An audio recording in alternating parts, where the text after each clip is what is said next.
Hello అండి, అందరికీ నమస్కారం. ఎలా ఉన్నారు? అందరూ బాగున్నారా? మేము కూడా చాలా చాలా బాగున్నాము. ఈరోజు అయితే మన బ్లాగ్ కంటిన్యూ చేసేద్దాం. మార్నింగ్ వచ్చేసి ఉప్మా చేశాను బ్రేక్ఫాస్ట్ కోసం అనేసి. మధ్యాహ్నం కర్రీస్ వచ్చేసి బెండకాయ కర్రీ చేశాను, అలాగే పచ్చిమిర్చి కారంతో ఎగ్ ఫ్రై చేశాను అనమాట. ఇవి కారం లేని మిరపకాయలు, అంటే కొన్నేమో ఎక్కువ స్పైసీగా ఉంటాయి, కొన్నేమో నార్మల్గా ఉంటాయి. ఇవి మాత్రం అంత స్పైసీగా లేవు, కొంచెం చాలా తక్కువగా ఉంది కారము. ఈ కర్రీ అంటే చాలా చాలా ఇష్టం మా దీవెనకి, నాకు అంటే మా పాపకి.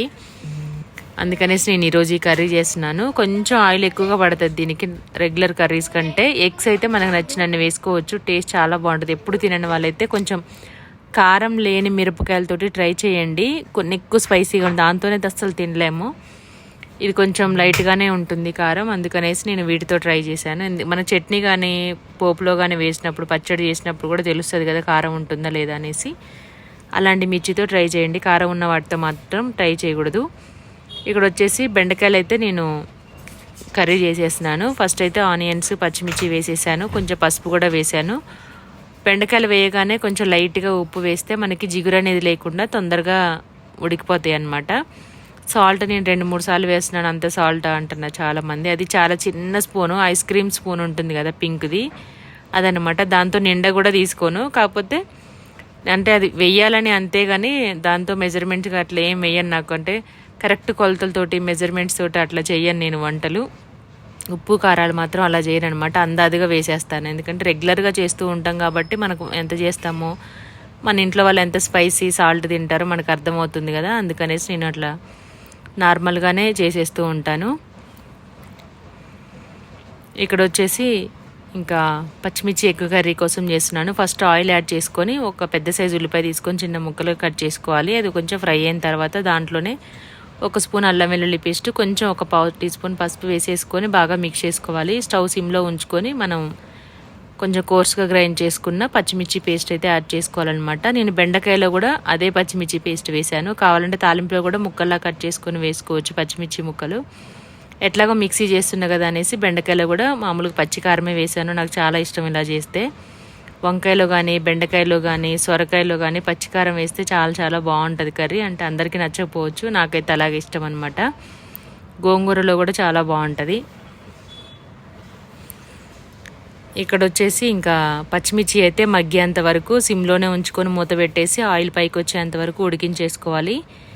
అలాగే ఒక 50% ఉడికిన తర్వాత టేస్ట్కి సరిపడా సాల్ట్ యాడ్ చేసుకోవాలి. సాల్ట్ వేసిన తర్వాత ఒకసారి మిక్స్ చేసి ఇంకా బెండకాయ అయితే అయిపోవడానికి వచ్చేసింది. ఇంకా స్టవ్ అంటే వేరే బర్నర్ మీదకి షిఫ్ట్ చేశాను. కడాయి చూసారా కలర్ చేంజ్ అయిపోయి ఆయిల్లో బాగా మగ్గిపోయింది. మనం ఎట్లాగా ఎక్కువసేపు ఉడికిస్తాం కాబట్టి ఇంకా ఉన్న కొంచెం స్పైసీ కూడా మొత్తం తగ్గుతుందనమాట. ఇప్పుడు మనకు నచ్చిన ఎగ్స్ యాడ్ చేసుకోవచ్చు. నేను 4 or 5 వేసాను. ఇలాగ అట్టులాగా కూడా తీసుకోవచ్చు, కాకపోతే అట్టులాగా తీస్తే ఏంటంటే పచ్చిమిర్చి అంటే ఉన్న కారం మిగిలిన కారం మొత్తం కొంచెం స్పైసీగా అనిపిస్తుంది. ఇలా గుడ్డు వేయగానే ఒకసారి మిక్స్ చేసామంటే ఇంకా అది మొత్తం కారానికి ఎగ్కి మొత్తం బాగా పడుతుంది అనమాట. ఒక్కొక్కసారి కొంచెం తక్కువ క్వాంటిటీ కారం వేసినప్పుడు డైరెక్ట్గా ఆమ్లెట్ ఇలా తిప్పేస్తూ ఉంటాను. ఈసారి మాత్రం కొంచెం ఎక్కువ క్వాంటిటీ చేశాను కదా, 5 or 6 ఎగ్స్ వేసాను. అందుకే దీన్ని ఇట్లా పొడి పొడిగా చేసేసాను అనమాట, పొరట్లాగా. సిమ్లో పెట్టేసే చేయాలి ఈ ప్రాసెస్ అంతా కూడాను. ఒకసారి ఇలా ప్యాన్కి అంటుకోకుండా మిక్స్ చేసిన తర్వాత అలా వదిలేసేయాలి ఒక సిమ్లో ఒక 2-3 minutes. అది పచ్చివాసన పోయేంత వరకు. ఇంకా కర్రీ అయితే రెడీ అయిపోయినట్టు. ఇంకా దాంట్లో ఏం వేయాల్సిన అవసరం లేదు, మీరు ఒకసారి ట్రై చేయండి, మీకైతే ఖచ్చితంగా నచ్చుతుంది. సమ్మర్ కాబట్టి ఇంకా వాటర్ మిలన్ అయితే తీసుకొచ్చారనమాట మా వారు, దాన్ని కట్ చేస్తున్నాను. బాగా రెడ్గా ఉంది, స్వీట్గా కూడా ఉంది. ఇది ఇట్లా సన్నగా పొడవుగా ఉంది, ఎంత రెడ్గా ఉందో చూడండి మీరు. రెడ్గా ఉంటే మళ్ళీ నాకు అదొకటి భయం వేస్తూ ఉంటుంది అనమాట, ఎక్కడైనా ఫుడ్ కలర్ కలర్స్ ఏమైనా వేసారా అని. మా దీవెన సగం కట్ చేసిన తర్వాత డౌట్ వచ్చి టిష్యూ తీసుకొచ్చి చెక్ చేసింది, ఏం అంటలేదు, నార్మల్గానే ఉంది, ఎట్లా ఉందో అట్లే వచ్చేసింది. అంటే కొంతమంది రెడ్గా ఉంటే దాంట్లో ఇంజెక్షన్ చేస్తున్నారు, అవి చేస్తున్నారు అని చెప్తున్నారు కదా వాటర్ మిలన్స్కి. ఇదైతే అలా ఏం లేదు, చేతికి అంటట్లేదు, టిష్యూకి కూడా అంటలేదు. జ్యూస్ చేశాను, కొన్ని పీసెస్ అలా ఉంచేసి కొన్నేమో మిక్సీ జార్లో వేసేసుకొని మనకి జ్యూస్ జార్లో జ్యూస్ అయితే చేశాను అనమాట. సమ్మర్ కాబట్టి వాటర్ మిలన్ తిన చాలా ముఖ్యం. వాటర్ మిలన్ అనే కాదు, ఏ ఫ్రూట్స్ అయినా. మ్యాంగోస్ వస్తున్నాయి కాబట్టి బాగా ఎంజాయ్ చేయండి. ఇంకా ఈ సీజన్ తప్ప ఇంకెప్పుడు మనం మ్యాంగోస్ అయితే తినలేము, దొరకవు కూడా. పచ్చి మామిడికాయలు అంటే అప్పుడప్పుడు పప్పులో వేసుకోవడానికి పచ్చడికి దొరుకుతున్నాయి, కానీ ఇయర్ మొత్తము. పండు మామిడికాయలు మాత్రం చాలా తక్కువ దొరకడము, కాబట్టి మీరు ఇష్టం ఉన్నా లేకపోయినా తింటే మనకి అవి కూడా చాలా మంచిది హెల్త్కి. ఇంకా టేస్టీ ఫ్రూట్ కాబట్టి తప్పకుండా తినొచ్చు. షుగర్ ఉన్న వాళ్ళు మాత్రం కొంచెం లిమిట్గా తినాలి. ఇంకా ఎక్కువ షుగర్ ఉంటే తినకపోవడం మంచిదనమాట. అంటే చెప్తున్నాను జాగ్రత్త కోసం. దీంట్లో కొంచెం ఐస్ క్యూబ్స్ అలాగే వాటర్ మిలాన్ వేసేసి, సీడ్స్ తీస్తే మనకి దీన్ని స్ట్రెయిన్ చేయాల్సిన అవసరం లేదు. నేను ఇక చాలా టైం పడుతుంది అనేసి మిక్సీ జార్లోనే డైరెక్ట్ ముక్కలు వేసేస్తాను.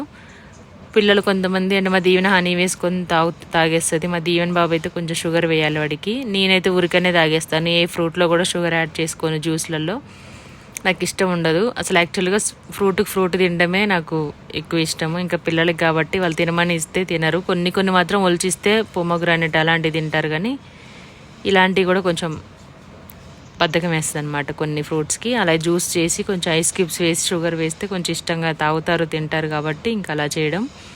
దీవెనకైతే ఇంక ఎక్స్ట్రా ఐస్ కావాలి. అందరికి 2 వేస్తే వాడికి 3-4 వేయి నాకు ఐస్ క్యూబ్స్ అని. ఇంకా చల్లగా ఉంటుంది కదా, తాగేశారనమాట. అంతటితో అయితే ఈవినింగ్ అయిపోయింది. ఇంకా నెక్స్ట్ డే మార్నింగ్ అనమాట. ఇది 2 days వ్లాగు. మార్నింగ్ లేచేసాను, ఇంకా వీళ్ళు ఎవరు లేగలేదు, హాలిడేస్ కదా. ఇల్లంతా తూడ్చేసి మొత్తం అన్ని బట్టలన్నీ మిషన్లో వేసేసి ఆరేసాను. ఇంటి ముందు ముగ్గు వేసాను, గడప కూడా తలస్నానం చేసేసి పూజ అయితే చేసేసాను. ఇక్కడ మీకు బొద్దింకల మందు పెట్టానని చూపిస్తున్నాను. మా పల్లె వంట ఛానల్లో వ్లాగ్ చూస్తే చాలామంది అడుగుతున్నారు. రేపు వీడియో చేస్తాను ఖచ్చితంగా. ఈ కార్నర్లో మొత్తం ఇట్లా ఎల్లో కలర్ ఇదంతా పెట్టేశాను అనమాట. ఇంట్లో ఒక్క బొద్దింక లేకుండా చనిపోయింది. చూడండి ఇక్కడ మొత్తం అన్ని ఎల్లో కలర్ డాట్స్ లాగా కనిపిస్తుంది. అక్కడక్కడ పడి చచ్చిపోయినాయి అనమాట. నైట్ పెట్టేసి పడుకుంటే మొత్తం తినడానికి వచ్చినవన్నీ కూడాను.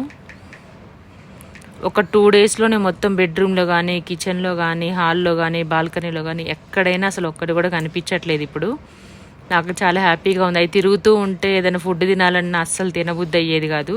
దేంట్లో పడిందో, ఎందులో పెట్టేసిందో, ఎందులో పడిపోయిందో, ఏది అంటే కొంచెం ఉంటుంది కదా డౌట్, అలా ఉండేదన్నమాట. మొత్తం పోయాయి. ఇప్పుడైతే ఇంకా పాలు కాబెడుతున్నాను. నెక్స్ట్ ఇంకా ఉప్మా కోసం అనేసి ఆనియన్స్, మిర్చి కట్ చేస్తున్నాను. టిఫిన్కి అయితే ఏం నానబెట్టలేదనమాట, దోశ ఇడ్లీ కోసం. అందుకనేసి నేను ఉప్మా చేస్తున్నాను. దానికోసమే ఆనియన్స్, పచ్చిమిర్చి కట్ చేసేసుకొని వైట్ ఉప్మా చేస్తున్నాను. నాకు మా వారికేమో గోధుమ రవ్వ ఉప్మా అంటే ఇష్టము. మా దీవెన్ బాబుకి, దీవెనకేమో మామూలుగా బొంబాయి రవ్వ అంటే ఇష్టం అనమాట.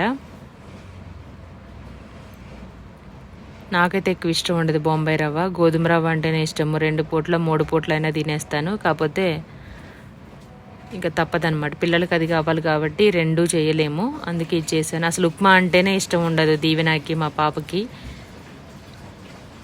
దీవెన్ బాబుకి పక్కన పాలు తీసేసి ఇంకా మిగిలిన పాలల్లో కొంచెం షుగరు అలాగే టీ పొడి వేసేసి టీ పెట్టేశాను.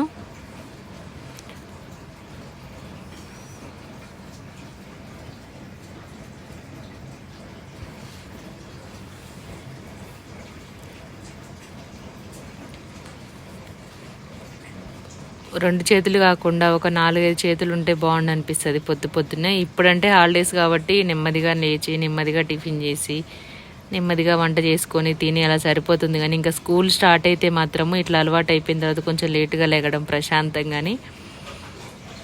స్కూల్ స్టార్ట్ అయితే ఇంకా హడావుడిగా ఉంటుంది. అలవాటు అవుతుంది కదా ఒక 2 months తర్వాత మాత్రం మామూలుగా ఉండదు, నిద్ర వచ్చేస్తూ ఉంటుంది అనమాట.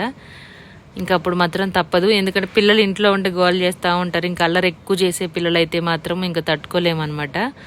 అంటే చిందరవందరగా చేసే పిల్లలు, గోలగా కొట్టుకోవడం ఇవన్నీ చేసే పిల్లలకైతే కొంచెం తట్టుకోవడం కష్టమే. అలాంటి పేరెంట్స్కి అయితే స్కూల్ ఓపెన్ చేయంగానే ఫస్ట్ డేనే పంపించేస్తారు. మా పిల్లలైతే ఫస్ట్ ఎప్పుడూ వెళ్ళలేదు. మ్యాక్సిమం అంతే 12కి, June 12కి అలాగా రీఓపెన్ చేస్తే 13, 14, 15 ఆ టైంకి అలా ఒక 3-4 days తర్వాత అయితే పంపించేవాళ్ళం అనమాట మేము. కొంచెం ఎండలు అప్పుడు కూడా ఉండేవి. ఈ ఎండలు ఉంటే వాళ్ళు స్కూల్లో కొంచెం చెమట అదంతా అడ్జస్ట్ అవ్వడము, కొంచెం వాళ్ళకు కూడా కొంచెం అలవాటు అయిపోయి ఉంటుంది కదా అలాగా. అందుకని దీవెన్ నువ్వు స్కూల్ ఓపెన్ అవ్వంగానే వెళ్తావా ఫస్ట్ డేనే? ఒక 3-4 10 రోజులు అయినాక వెళ్ళిపోతా. సమ్మర్ హాలిడేస్ 2 రోజులు ఇచ్చారు తెలుసా, 1 day. 1 dayనే ఇచ్చారు నీకు? నా బర్త్డే కూడా 1 dayనే జరుపుకున్నా. 1 day జరుపుకోరు. బర్త్డే అంటే ఏంటి? డే అంటే ఒక రోజు, డేస్ కాదు, బర్త్డేస్ అన్నారు. కాదు ఆ సమ్మర్ హాలిడేస్ ఇచ్చారు కదా, ఒక్క డేలోనే నా బర్త్డే. ఆ డేలోనే అప్పుడు మంచిగా ఫ్రీగా జరుపుకున్నా. కానీ అవును, మీ ఫ్రెండ్స్కి చాక్లెట్స్ ఇవ్వకుండా, టీచర్స్కి స్వీట్స్ ఇవ్వకుండా హ్యాపీగా ఇచ్చారు మాకు సమ్మర్ హాలిడేస్. ఇంకెన్ని రోజులు ఉన్నాయి? మే మొత్తం ఉంది, ఇంకా June 12th వరకు ఉందంటే ఎన్ని రోజులు ఉన్నట్టు? ఈజీగా 1 month ఉన్నట్టు ఈవెన్. ఇంకా 1 monthకి ఎక్కువనే. నేనైతే ఫస్ట్ డేనే పంపించేయాలనుకుంటున్నా నిన్ను. ఎవరు అల్లరి చేసి అదే చెప్తున్నా. ఎవరు పేరెంట్స్ ఎలా చేస్తారంటే ఎక్కువ అల్లరి చేసే పిల్లల్ని తొందరగా పంపిస్తారంట స్కూల్కి ఫస్ట్ డేనే. నేను అంత తొందరగా వెళ్ళను, ఎందుకంటే నేను అల్లరి చేయకపోతే. ఈసారి మా దీవెన్ బాబు 4th క్లాస్కి వెళ్తున్నావు. అంత తొందరగా వెళ్ళను, కానీ దానికంటే తొందరగా వెళ్తా, ఎందుకంటే అంత అల్లరి చేస్తా. మా దీవెన్ బాబు కొంచెం పిచ్చిందండి. సమ్మర్ హాలిడేస్లోనే స్కూల్కి పోతా. హాలిడేస్లోనే స్కూల్కి పోతావు? నీకోసం వాళ్ళు ఓపెన్ చేసి ఉంచారా గేట్లు? మా దీవెన్ బాబు అయితే 4th క్లాస్కి వస్తున్నాడు. నాకైతే చాలా హ్యాపీగా ఉంది. పెద్దోడు అయిపోయాడు. 4th క్లాస్ బుక్స్ వస్తాయి, నోట్సెస్ వస్తాయి, ఎన్ని వస్తాయో చూడాలి. ఇంకా నీకు హ్యాపీగా ఉందా 4th క్లాస్కి వెళ్ళడం? 4th క్లాస్కి వెళ్ళడం మా దీవెన్ బాబు కూడా చాలా హ్యాపీగా ఉంది. వెయిట్ చేస్తున్నాడు అనమాట, ఎప్పుడు స్కూల్ ఓపెన్ చేస్తారు, ఎప్పుడు 4th క్లాస్కి వెళ్ళాలా, ఎలా ఉంటాయి సబ్జెక్ట్స్ అనేది అయితే కొంచెం ఎగ్జైట్మెంట్గా ఉన్నాడు అనమాట.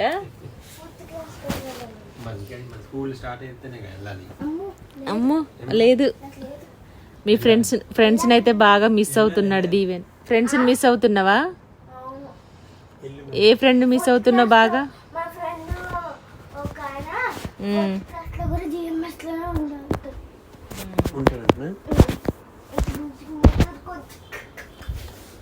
నీకు బెస్ట్ ఫ్రెండ్ ఎవరు దీవెన్? ఎవరిని మిస్ అవుతున్నావు బాగా? పృథ్వీ. ఇంకా అంటే ఒక్కడేనా నీకు best friend? Only 1. Best friend లో ఒక్కడు. మామూలు ఫ్రెండ్స్ 3. ఏమేం పేర్లు? సాయి పునీత్, మణికాంత్, తనవ్.